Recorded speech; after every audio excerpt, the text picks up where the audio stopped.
بسم الله والحمد لله والصلاة والسلام على رسول الله صلى الله عليه وسلم. اما بعد، السلام علیکم و رحمت الله و برکاته. برادران و خواهرانی و شنوندگان گرامی و ارجمند در کدام شبکه هستید، اینستاگرام یا که فیسبوک چی یوتیوب یا که در جایی نباشید که مرا بشنوید، نصیحت برای من، برای خودم و برای شما: عقیده را آموزید. عقیده را آموزید. عقیده از چی عبارت است؟ توحید الله عز و جل. توحید الله که این مهمترین چیز است در دین اسلام و اساس دین است. همه چیز به همین برپا می شود، همه عملات به همین قبول می شود، به همین عقیدت، به توحیدت. توحید که نداشته باشی، اگان عملت قبول نیست. روز قیامت همه عملت، شرکی کردی همه عملت برباد می رود، خودنمایی که کردی برباد می رود، کفر که ورزیدی برباد می رود. برای همین انسان باید توحید الله بداند، توحید به هر سه قسمش بداند، هم به الوهیتش و هم به ربوبیتش و هم به اسماء و صفاتش. اسماء و صفات، وقتی که انسان توحید اسماء و صفات که میداند، نامها و صفاتهای الله که میداند، به الله نزدیکتر و نزدیکتر شناس می شود، به الله معرفت و دانش پیدا میکند. چه قدری که الله تو دانستی، به اون نزدیک میشوی. خیلی که خیرتمندانی از گذشتگان ما میگویند چه قدری که الله هم میشناسی، همون قدر الله دوست میداری. چه قدری که معرفت و دانش پیدا میکنی به الله، همون قدر دیگه به اون نزدیکتر و او را دوست میداری. برای همین انسان باید عقیده را آموزد. عقیده را که آموختی، الله هم میشناسی.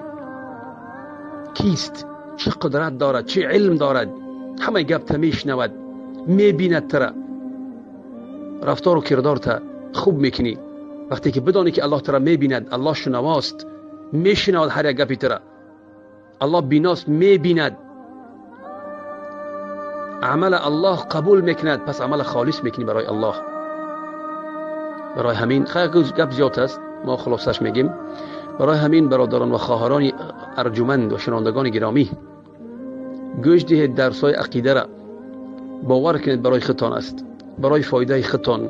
همه این سخنان برای فایده خودتان است، برای ضررتان نیست.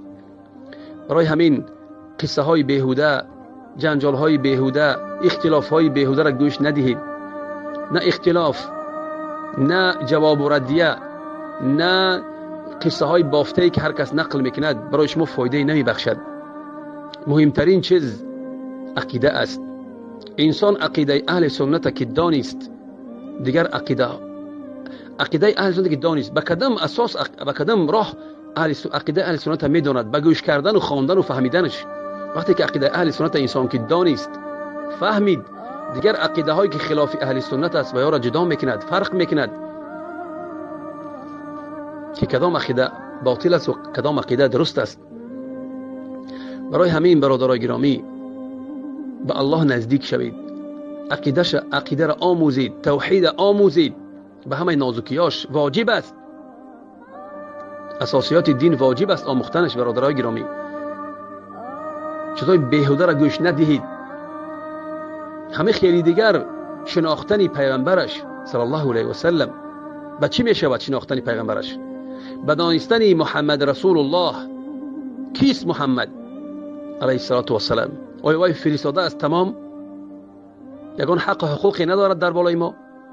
گوش دهید درس ها را برادرای گرامی. درس هم کردیم که محمد رسول الله کیست و چی متطلبات دارد و چی را طلب میکند از ما.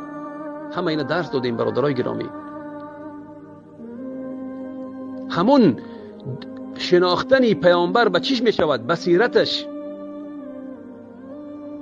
شناختن پیامبر به سیرتش می شود. سیرت پیغمبر آموزید. درس هم داریم درباره عقیده، درس هم داریم درباره سیرت پیامبر. گوش دهید.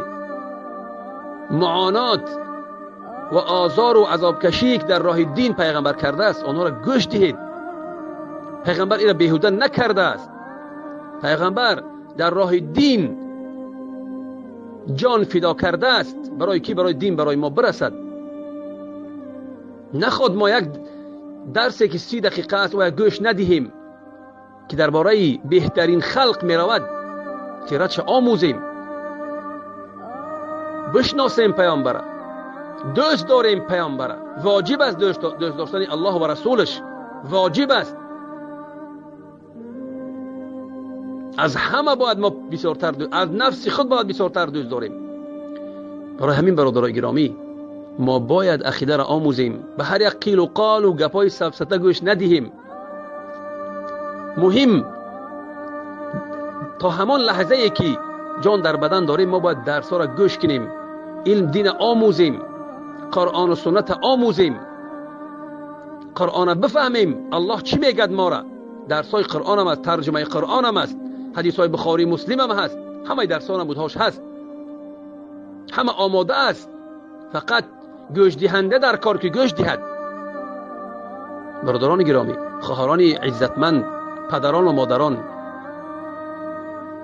درس باور کن برای شماست، از ما رساندن است، از ما رساندن است. برای همین هم نصیحت برای شما هم برای خودم که به دین چنگ زنید، به عقیده اهل سنت چنگ زنید، عقیده اهل سنت آموزید که راه بسیار تاریک است، کج و کلیب است. علم نور است که شما را میبرد با همون راه کج و کلیب و با همون چخوری و غاری که از اون بگذرید. نور است، علم نور است، روشنی میکند راهتانه، راه حیاتتان روشنی میکند. برادران و خواهران عزیز، از دعای نیک ما را فراموش نکنید. السلام علیکم و رحمت الله و برکاته.